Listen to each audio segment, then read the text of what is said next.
Hello बच्चों, आज हम पढ़ेंगे series combination of capacitors. Series combination क्या होता है?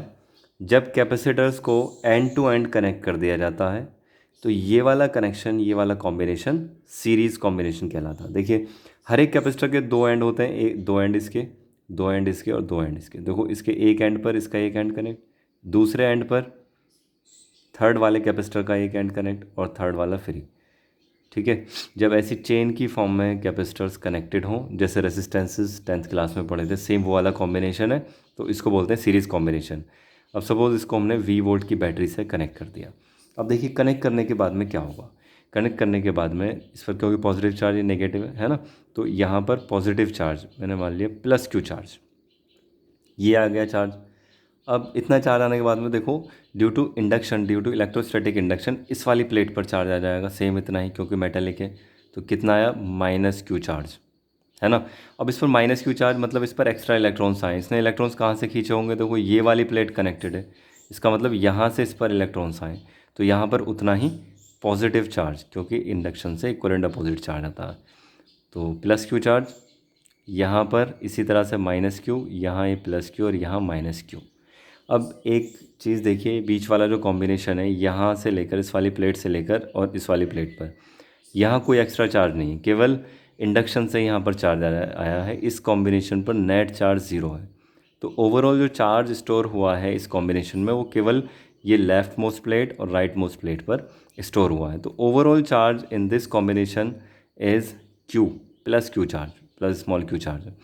अब हम ये चाह रहे हैं कि इनका इक्वलेंट फाइंड करें। इक्वलेंट का मतलब क्या हुआ? इक्वलेंट का मतलब ये हुआ कि अगर इन तीनों कैपेसिटर्स को यहाँ से रिमूव करके एक सिंगल कैपेसिटर लगाएं, मतलब सेम बैटरी से एक सिंगल कैपेसिटर कितने फेरेड का अप्लाई करें, कितनी कैपेसिटी का अप्लाई करें कि वो सेम बैटरी से अप्लाई करने पर सेम चार्ज स्टोर कर ले। ये मैंने मान लिया कि ये इतना कैपेसिटेंस हमें अप्लाई करना है, सी इक्वलेंट लिखा इसका, सी क्यू, ये कैपेसिटर अप्लाई करा जिसका कैपेसिटेंस है सी ई क्यू। तो इस वाली प्लेट पर चार्ज कितना आना चाहिए? To bit an equivalent capacitor, तो प्लस क्यू, और इधर ये माइनस क्यू। देखो, इन्होंने भी, तीनों ने मिलकर इतना ही चार्ज स्टोर किया था और इसने भी उतना ही चार्ज स्टोर किया है। अब देख लेते हैं वोल्टेजेस का क्या इफेक्ट है यहाँ। देखो, ये जो वोल्टेज है सीरीज़ कॉम्बिनेशन में है, तो सबको ये सेम वोल्टेज वी वोल्टेज नहीं मिल रहा होगा, कुछ वोल्टेज इसको मिल रहा होगा, है ना। कितना? सपोज कर लिया हमने V1 वोल्टेज इसको मिला, V2 इसको मिला, V3 इसको मिला, सबको अलग अलग वोल्टेज मिला। लेकिन तीनों वोल्टेजेस का जो प्लस है वो V के बराबर होना चाहिए। हम देख रहे हैं यूनिट पॉजिटिव डिस्चार्ज को मूव कराने में किया गया वर्क डन है, ये पोटेंशियल डिफरेंस के बराबर होता है। देखो, कुछ वर्क यहाँ से यहाँ इसको क्रॉस करने में कराना पड़ेगा, कुछ इसको क्रॉस करने में, कुछ इसको क्रॉस करने में।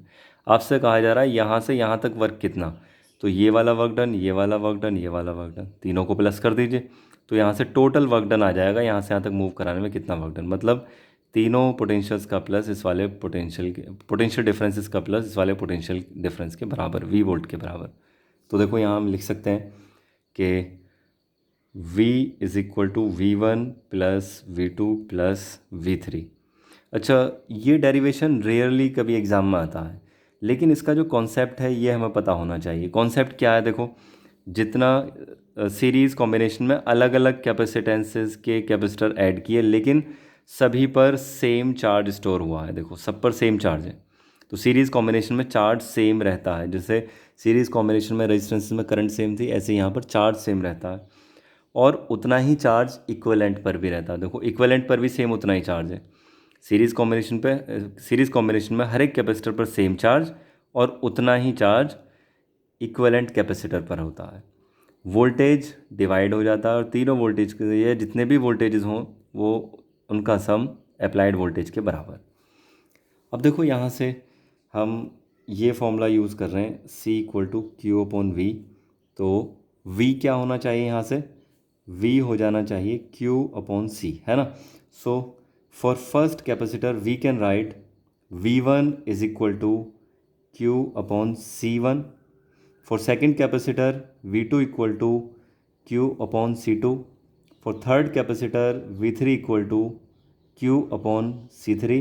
And for equivalent capacitor we can write कि V इज़ इक्वल टू, ये total voltage equal to charge store कितना है Q, और कैपेसिटेंस अपॉन में कैपेसिटेंस आएगा तो कैपेसिटेंस कितना है C equivalent. Suppose it is equation 1. Now putting these values